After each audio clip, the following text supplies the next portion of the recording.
This is KGW News at noon. If the rationale of the decision as released were to be sustained, a whole range of rights are in question. A whole range of rights. And the idea we're letting the states make those decisions, localities make those decisions, would be a fundamental shift in what we've done.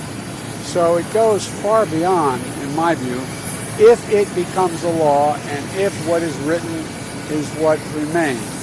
It goes far beyond the concern of whether or not there is the right to choose. That's President Biden earlier this morning confirming the legitimacy of a leaked draft that suggests the U.S. Supreme Court could be poised to overturn the landmark Roe v. Wade decision on abortion. But the president also said it's still not known how many justices will actually sign off on it.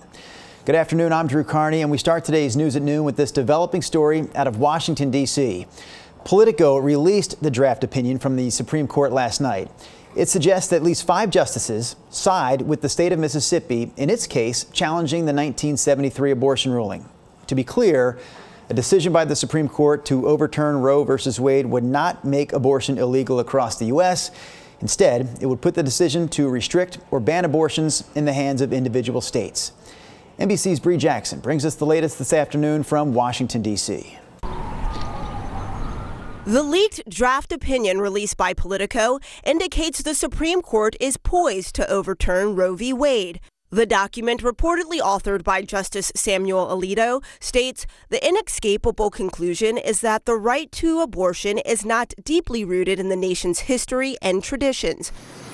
President Biden weighing in this morning. I think the decision in Roe was correct because there's a right to privacy. There can be limitations on it, but it cannot be denied. While it is not the final word from justices, it is raising concerns. As of today, it remains our constitutional right, but we also have to be clear that it is hanging on by a literal thread. And what this decision, this leaked draft means is that our deepest fears are coming true.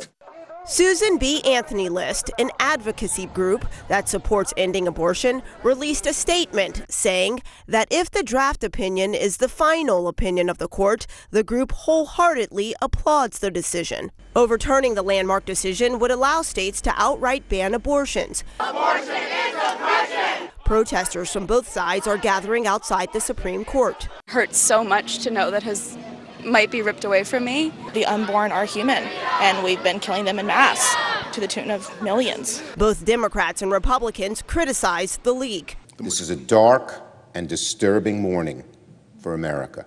This is very, very serious. It is an unprecedented breach of the court's confidentiality, and it is plainly meant to corrupt the process within the court. A spokesperson says the court has no comment. The Supreme Court is expected to issue its final ruling by late June or early July. In Washington, I'm Bree Jackson for NBC News. We have heard from Oregon Governor Kate Brown and Washington Governor Jay Inslee about this, both posting on Twitter. Governor Brown's tweet says, all Americans should have access to abortion, full stop. She went on to say that abortion is health care and it's protected by Oregon law.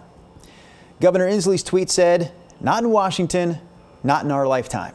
The governor also said Washington will remain pro-choice and will continue to fight to make sure every person has the right to an abortion. There are states in the western U.S., though, that are poised to ban abortions, states like Idaho, Montana, Wyoming, Utah, and Arizona. So anyone living in those states that wants an abortion will likely travel to states that continue to allow them, like Oregon and Washington. Washington Planned Parenthood says it expects a 385% increase in people seeking abortion if this Supreme Court decision goes through. Washington's Solicitor General was a clerk for the High Court. Here's what he had to say about the weight that this draft carries. Certainly there were times when draft majority opinions got written that either were significantly rewritten or became not the majority opinion or were just completely redone. So I think it's too soon to say for sure that this is how this will come out, but it's certainly a strong indication that this is how it very well could come out. The reality is when they issue decisions like this one looks to be overturning decades of precedent, just because there are new members on the Supreme Court, it plays into the public perception that it's just a political body, and that's really unfortunate. The leak of this draft comes just ahead of the midterm elections. There are 13 primaries taking place across the country this month alone, including today in Ohio, that is, and Indiana. Oregon's primary is 3 weeks from today on May 17th. One of our top local stories this afternoon is the response from a Northwest Portland synagogue after someone tried to set their place of worship on fire. Catherine Cook had a chance to speak with the rabbi of Congregation Beth Israel. If the hatred, the bigotry is still alive and it's still a part of our community. On Monday morning, staff members from Congregation Beth Israel found this at their synagogue in Northwest Portland. Burn marks from small fires set in front of their building. There was also graffiti, a painful anti-Semitic threat that cut deep for senior rabbi Michael Z. Kahana. The phrase was Die Juden, a reference to Nazi Germans and the idea of Jews as being worthy only of death. Kahana believes the yellow paint was a reference to the yellow star badges Nazis forced Jews to wear during the Holocaust. Even the timing, he says, is significant.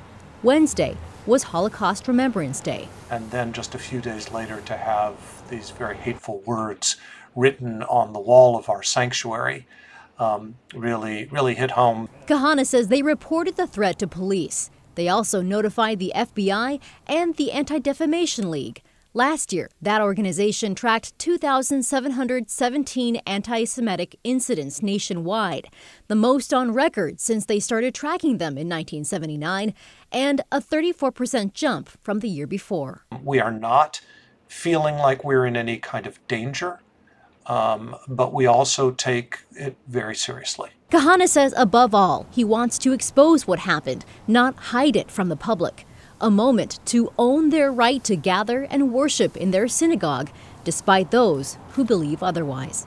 It's an incredibly painful reminder of the history of white supremacy here in our state.